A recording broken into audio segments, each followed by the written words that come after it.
Hey y'all, sorry I am so late with getting this out. I think this will probably go out after Mother's Day, so happy belated Mother's Day. But with all of the hail damage and trying to get all of that fixed, I am really behind. We actually ended up going to Texas to get our windshields fixed because it was so much cheaper, and I'm gonna leave a picture in here of a plant Robert was able to get me for Mother's Day that has been on my wish list for forever. I'll try and leave pictures of what it's supposed to look like whenever it's full grown. So it's something that I have wanted for a long time, and I am super excited about getting. So I'm going to share the planting by the signs. You can do this with the moon phases or the astrological signs. If I only had one thing to do, and I know this sounds really woo-woo, but it really does make a difference. Now haven't been feeling the best, so I'm probably not going to follow this as much as I usually do.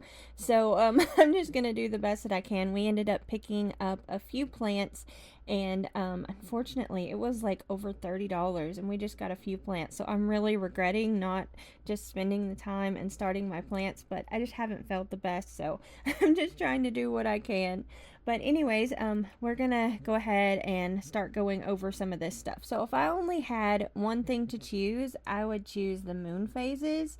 And we are going to be at the beginning of May. Basically, we're already past a lot of this. We are going to be in the dark moon phase. So we've already had our lightest day. I think May 1st was the full moon. My daughter had a lot of issues, and she's like, I totally believe in the full moon stuff because she had such a bad day that day.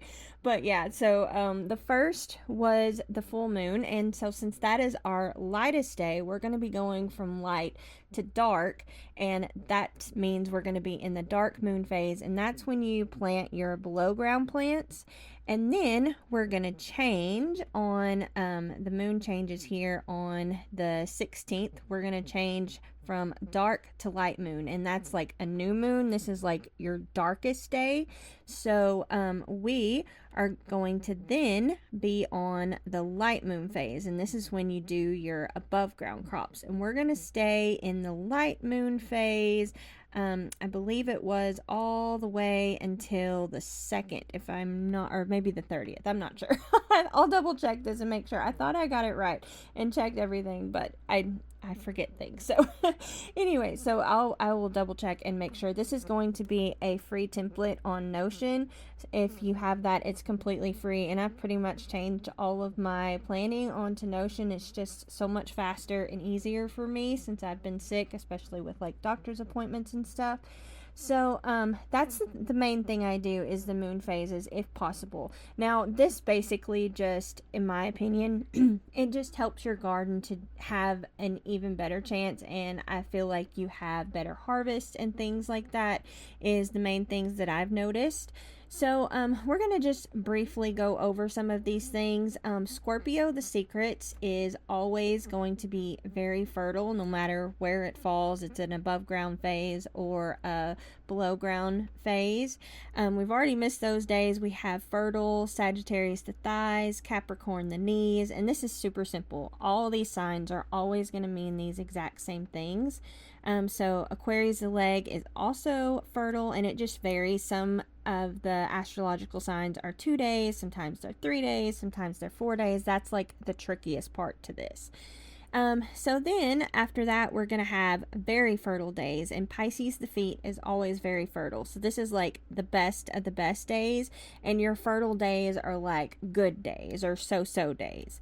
Then we also have your killing signs, which Aries the head is a killing sign, and those are days you don't want to do any planting on. You don't want to do like seed starting or transplanting. I try and save these days for like weeding. I seem to have better chances with my weeds staying dead and everything on those days. Then we're going to move on to the very fertile days.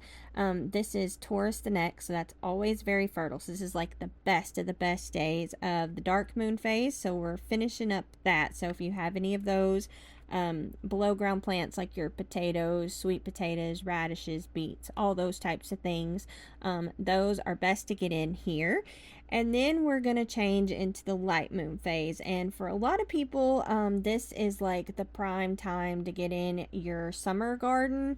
So usually most people's frosts are way, way gone, and you have like hardly any chance of frost. So it's like the best time to get your garden in. For me, I generally try and plant it in around Mother's Day. I just look at the weather and see. I know a lot of people had put their garden in early, like in April, and we had some really cold nights, like almost freezing. So their plants may, the bad thing about doing that is your plants may be stunted because of the cold.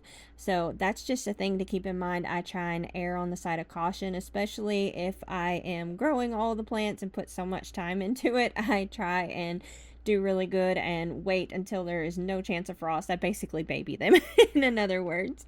Okay, so we're going to move on from there, and then we're going to move into the light moon phase. And this is perfect. This is when you do your above ground plants and you have your bean and pea day. I swear by this. I struggled with my peas until I started doing this. So that works good. Gemini, the arms is always that. Then we're going to move on to very fertile days. Cancer, the breast, is always very fertile. So we're going to have 2 days of that. So this is like best of the best days to get all those summer garden plants in. So we could get our beans in on the 17th and 18th. And then the next day, you can get your tomatoes and peppers and corn and all of those things in.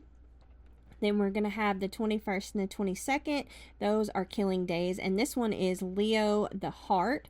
That's another killing day. And that's a good day to not do any seed starting or transplanting, anything like that, just weeding or nothing at all.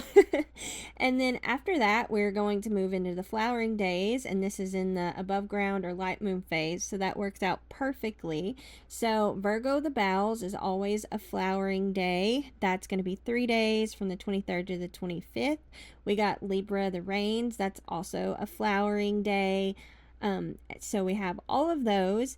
And so let's see.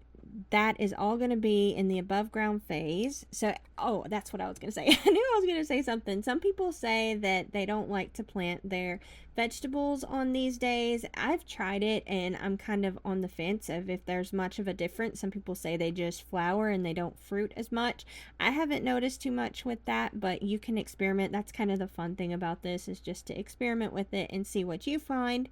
But I have done my flowers on here and I always seem to have really good luck with that.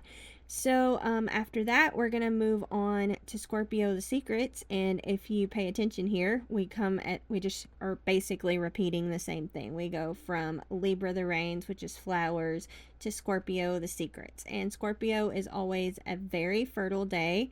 So we have 3 days of that. And then we're going to move on back to fertile, just like we did up here before. So the fertile days are Sagittarius the thighs. So these are like so days, and the very fertile days are like the perfect days. And then we're going to have more fertile days into June. I went a little ways into June because I'm so late, like just in case if something happens, that we have all of that.